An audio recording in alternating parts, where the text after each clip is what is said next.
Hey guys, it's your girl Kizzy Rock, and yes, Kizzy Rock is my birth given name. Happy second recording on this Monday. I want to say hey to all my subscribers, new as well as seasoned. Got a word for you. Tap in. Guys, just got home, but I wanted to drop this really quickly before I go in, and that is, what am I talking about? Protecting your peace, as well as God is not in every relationship. God is not in every. God ain't in that foolishness, honey. God is not in that foolishness, right? You might be on your own there, right? Okay.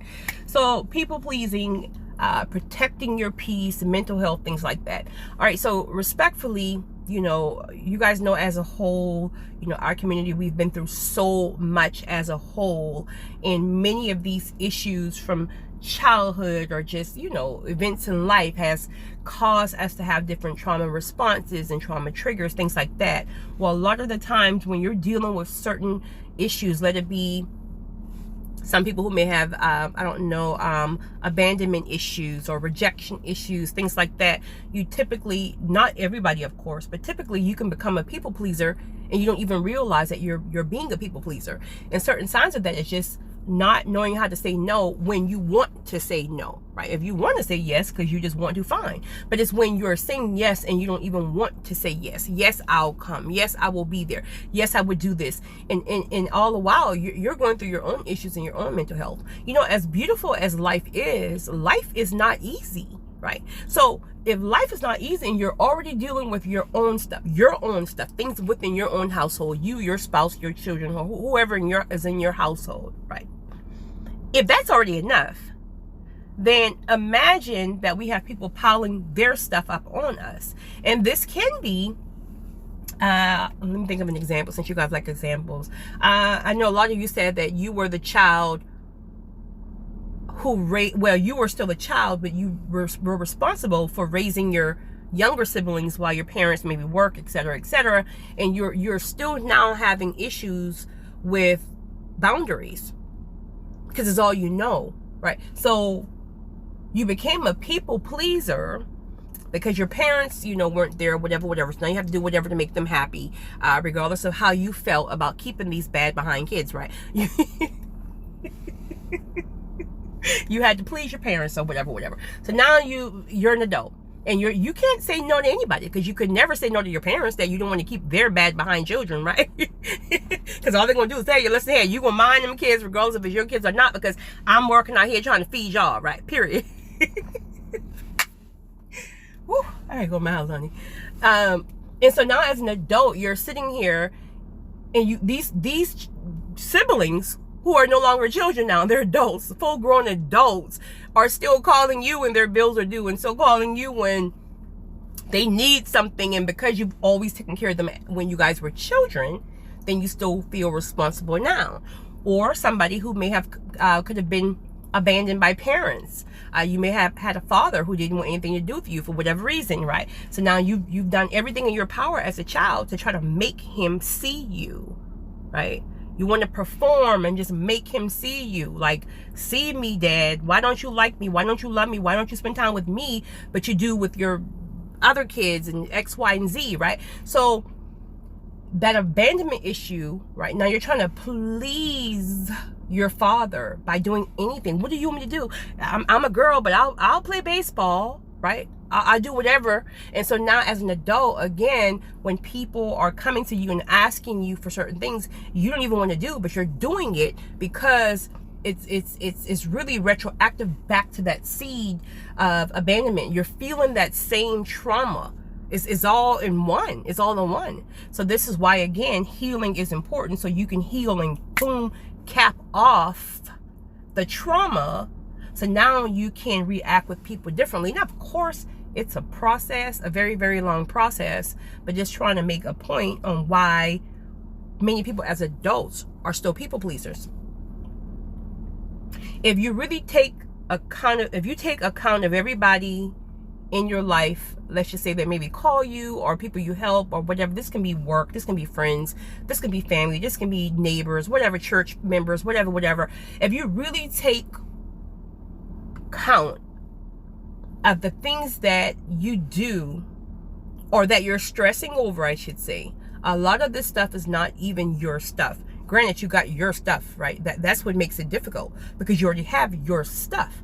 But now you have not one, right? Because see, when one person calls you, they don't realize that other people are calling you too. They think it's just them, right? So you got 10 people in the day calling you for something. I don't know. Somebody's bill due. Somebody needs their children to be picked up because they can't get off work. Somebody,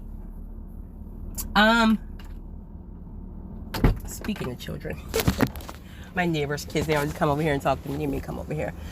All that stuff, right? So you're sitting here and you're doing all this stuff. Don't want to say, hey guys. Hi. How are you guys? What's that on the back of your bike? You know those things that come in the mail? Yeah.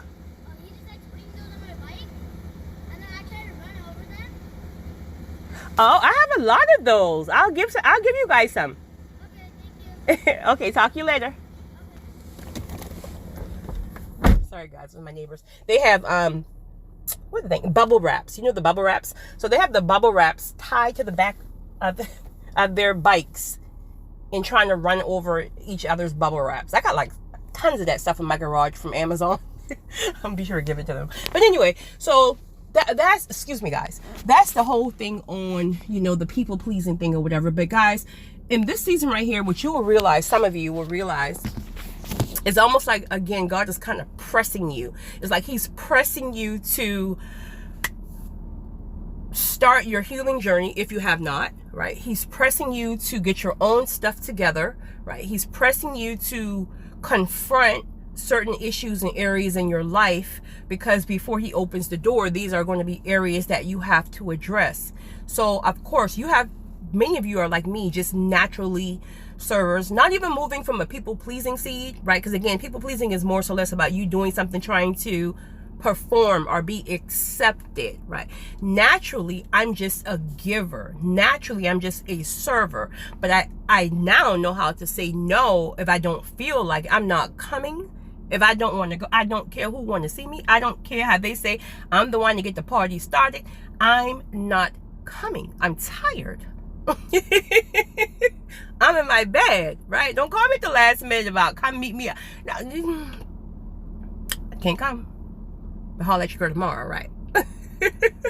But so I'm not talking about those of you who naturally just love to help people. There's nothing more than I love than to be able to help my family and my friends and just you know, my clients and my patients, things like that. It makes me all warm and fuzzy to be somebody who, you know, God have entrusted to be able to help others. That really warms my heart. But that's not what we're talking about here. We're talking about toxic, unhealthy people who brings their toxic stuff to you, right? That friend who you've talked to her 1,000 times. Well, I would do that in the past, right? Talk to her 1,000 times about this man who never comes home, and she's calling you and you love her. So every time she calls and she's crying, like it messes up your spirit, especially if you're an empath like myself. That stuff messes your spirit up. And so now it's like, you know what? Listen, I'm not answering my phone because every time you call, it's about this dude that you want. Would you just leave the fool? All these men out here, leave the fool, period. What am I going to do? What am I going to do? Right? So I'm talking about these people who refuse to take accountability for their own lives. You have people who will literally, because they refuse to heal, right? So now they're taking on everybody else's stuff.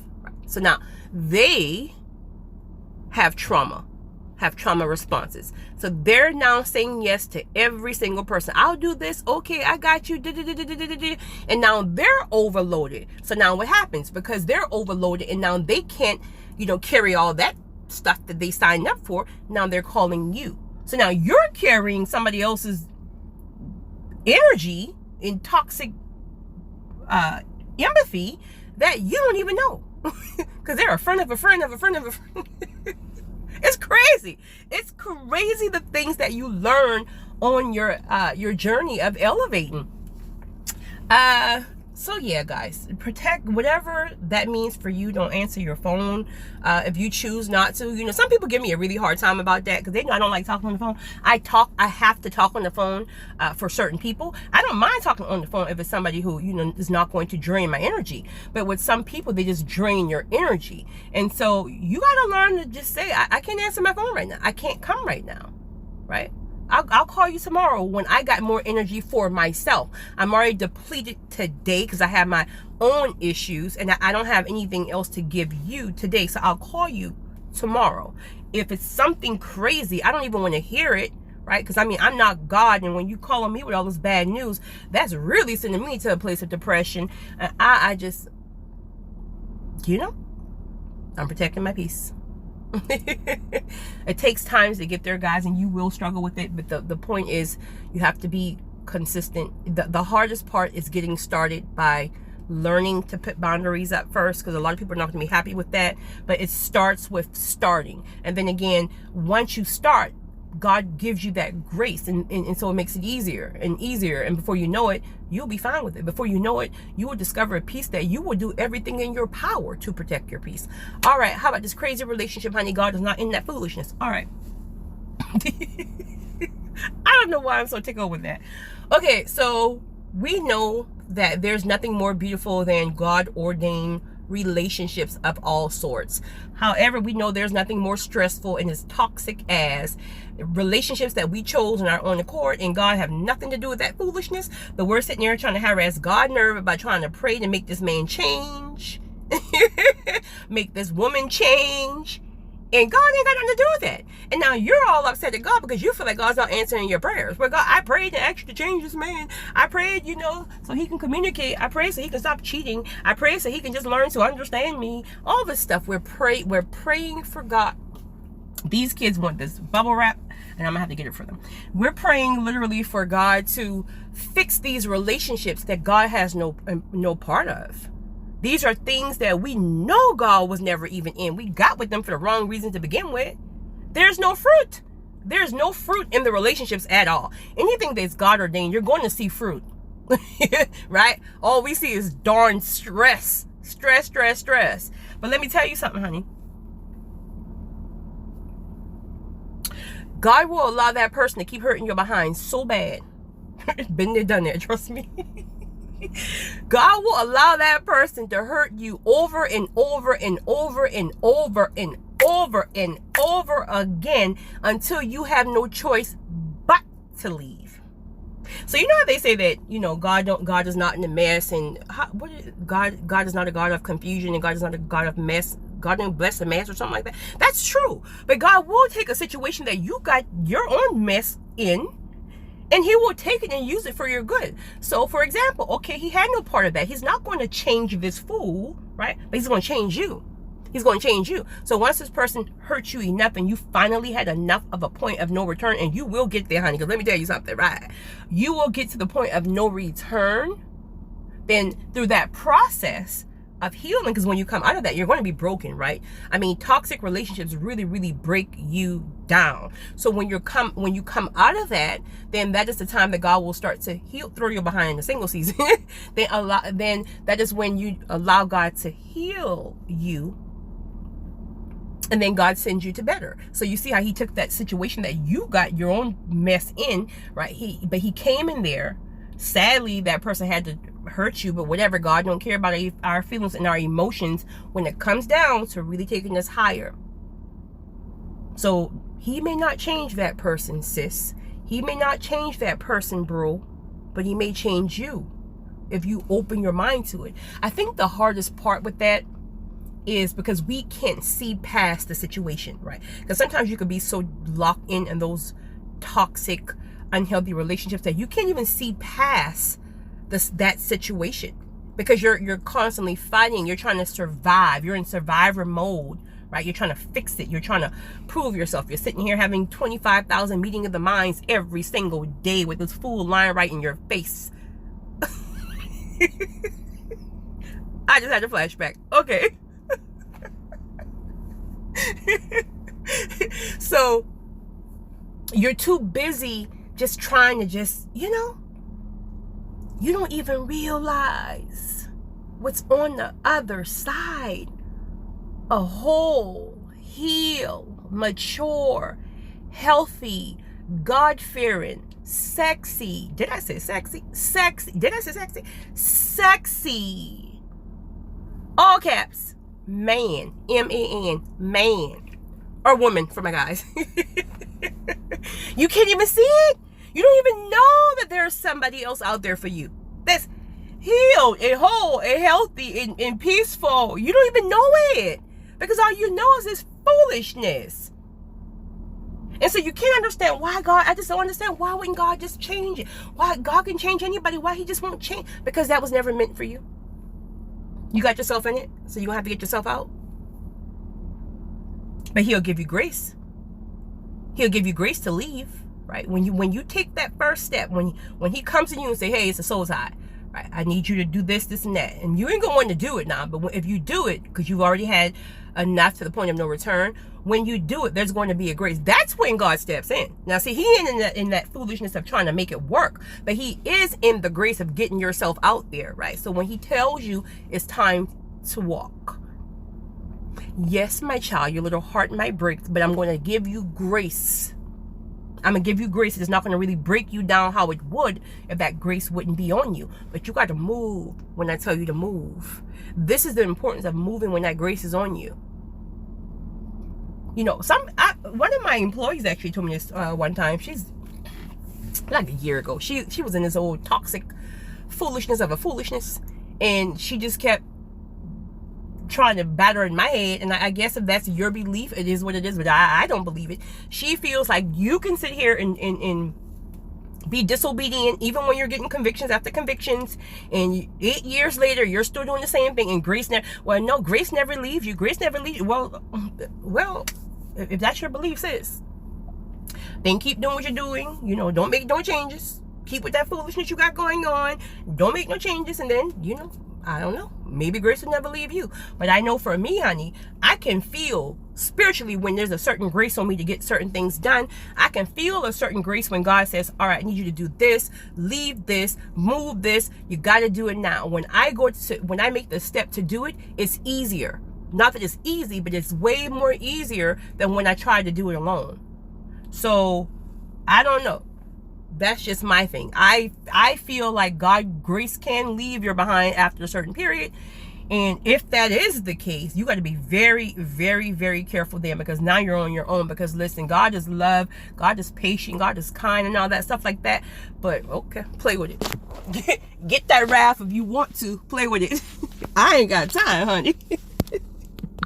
I gotta go, guys. These kids are in my yard. I gotta go get this bubble wrap for them. You guys have a great one. I'll talk to you guys tomorrow.